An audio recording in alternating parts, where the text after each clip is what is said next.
Hi, my name is Craig Smith of Remax Alliance. Today we're going to be talking about a topic that some agents really lean into, some agents don't love as much. We're talking about open houses, if they work and don't work, and how they can work for you and make them most effective. So open houses actually boil down to three things that actually help you to be really effective. Pre-preparing, being prepared the day of the open house, and then number three is actually your follow-up and what you do after the open house. So a lot of agents actually will come to me and say, Greg, hey, I don't want to do open houses. They don't work. And what I find is it's because they don't take the time to actually pre-prepare for the open house. And what do I mean by that? When I have an open house, and I'm going to have one on a Saturday or a Sunday, I like to think back that Monday and be okay, I'm doing an open house this weekend. What do I need to do? So number one, I need to make sure my print advertising is in place. Number two, I need to make sure my online advertising is in place. Is my open house posted online? Is it in Zillow? Is it in realtor.com? Is it in my MLS on there? Have I done a good job on my social? Have I gone through on my Facebook and posted, hey friends, I'm having an open house this weekend at 123 Elm Street. It has an amazing kitchen. I recommend you come by and check it out and visit me from 10 to 11 this weekend.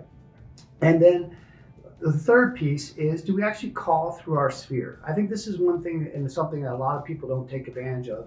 If you were selling your own house, once you take the time to actually let all your friends know that, hey, I'm selling my house, the same should actually be taking place with your open houses. It's a great opportunity to go into your sphere and say, hey, Jim, I'm doing an open house this weekend. They've done an amazing job updating their kitchen. I was thinking of you, and I'd love to have you come by and visit me from 10 to 11 this weekend.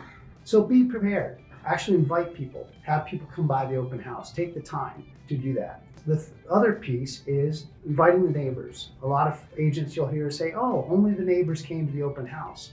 But actually, that's a good thing if you think about it, because neighbors are the ones who are actually going to have people they know, friends that they want to move into the neighborhood. And actually, they a lot of times have good insight as far as value and what that house, how it compares to other houses in the neighborhood. So they're actually really a true asset that we should take advantage of in our open house. So what do I like to do? I like to print out 50 brochures, maybe 100 brochures, go around and knock on the doors. If I'm having my open house on Saturday or Sunday, then I'll go the day before and knock on the doors and I'll invite those neighbors to come to the open house. And I'll usually, like I did with that call about a great kitchen or a special feature in that house, I'll mention that to them at the door. I'll say, hey, I'm having an open house down the street at 123 Elm Street. They've done a really nice job of updating their basement. It's actually a very similar floor plan to your house.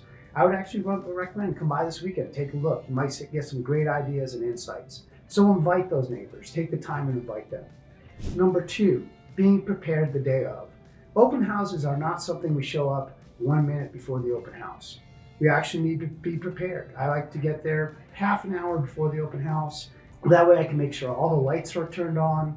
I can make sure that the house is ready. I can make sure all the blinds are open. And I feel comfortable when people come in. I'm not feeling rushed. I'm not feeling disjointed. So be prepared the day of the open house. Make sure you have plenty of signage going around. And then the day also on that open house, have that sign-in sheet ready to go. A lot of agents say, hey, I can't get people to sign in. And usually that's because you didn't prepare ahead of time.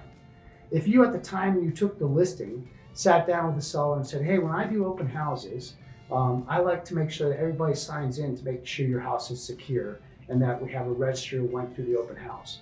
You're going to find most sellers step back and say, absolutely, I want you to have people sign in. So that way, when I present my sign-in sheet at the open house, my verbiage is to those folks is, hey, the seller has asked me to have you register as you come into the open house. People are much more open to registering into an open house if the seller has asked, not if you have asked. And they understand that and they respect that.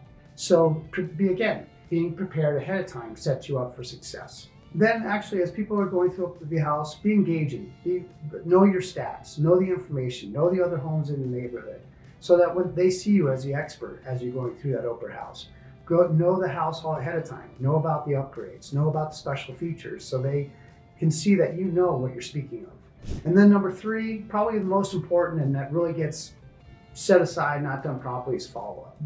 Making sure that we follow up with everyone that we've spoke with, that registered, and actually following up and following up with the information that we talked to them about. If they shared specific information, if they had specific questions, following up with the answers to those questions so that they know that you listened and took the time to engage them.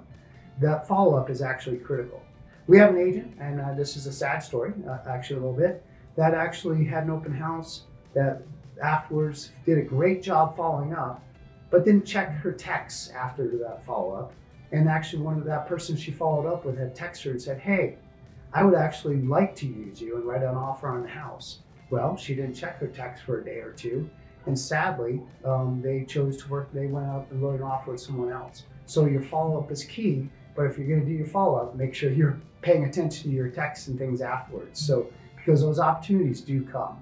So open houses, whether you love them or hate them, they actually are a true value. They are a place that you can help your seller to sell their house. My wife and I have purchased actually 2 houses as a result of seeing open house signs, and we weren't planning on buying. We drove by and went, oh, let's go check out that house. And guess what? Next day our house was on the market and we were buying that open house. So yes, they actually do work to sell houses. So they help our sellers, but they're also an incredible opportunity for us to engage with active buyers in the marketplace.